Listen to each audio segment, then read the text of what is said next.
Hello, my name's Peter Mauthe. This is Trademark's update on the most recent action by the Federal Reserve Board. There was nothing of any surprise here. Federal Reserve Board raised interest rates 0.25%, and they also signaled that they're going to be following the data. This is the same message they've sent for the entire past year. The market doesn't like to recognize it or doesn't believe it, but nonetheless, the Federal Reserve Board has stayed true to their message that they will continue raising interest rates and leave interest rates relatively high for a prolonged period of time until they're confident that both inflation and employment are no longer a challenge to their efforts to get inflation back down to 2%. Well, let's take a quick look at two charts that I have for you today. Number one, let's take a look at U.S. Treasury bills, the 3-month Treasury bill.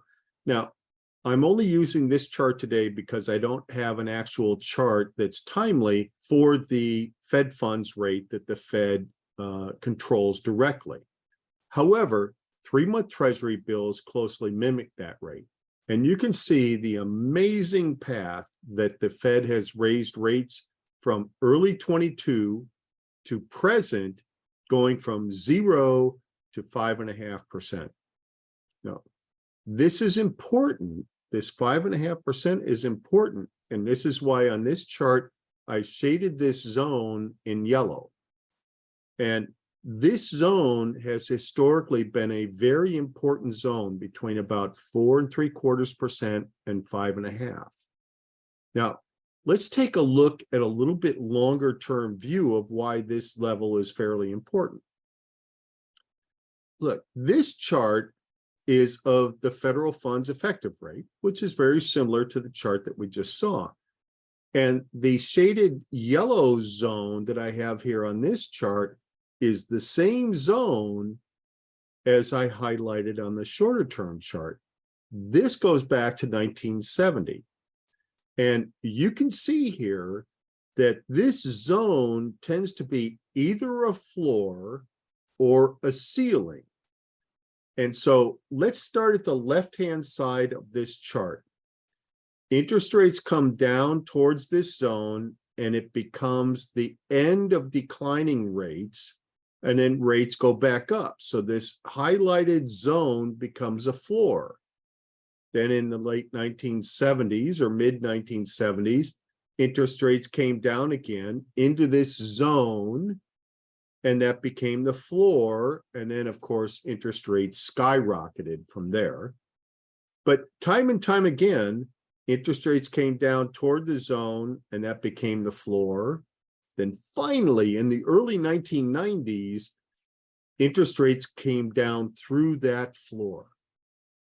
Now, then what was once a floor became a ceiling. And you can see that during the later part of the 1990s, this zone became an approximate ceiling for interest rates.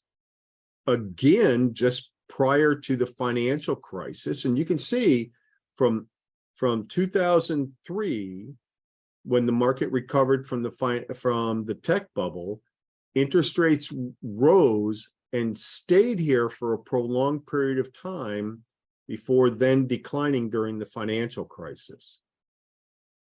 Now, here we are again in this zone. Now, the Federal Reserve Board has continually said, just like in the middle 2000s, that they were going to increase rates to a sufficient level and keep them there for a prolonged period of time. I tend to think that this is going to be their path. So 2 points of interest here. Number one, I believe that the Fed, based on their own history, is close, maybe not totally done, but close to being done at their interest rate increasing cycle. Two, I also think they're going to hold true in the fact that they're going to keep interest rates at this level for a prolonged period of time, just like they did back in 2006 and 2007. Of course, We get to revisit this after the next Fed meeting, which will be in September, and we'll all go through the learning experience together. But that's the conclusion based on this past week's Fed meeting and their minutes, as well as their discussion after the Fed meeting. I hope you find this informational, and we'll be back to visit it after the next meeting.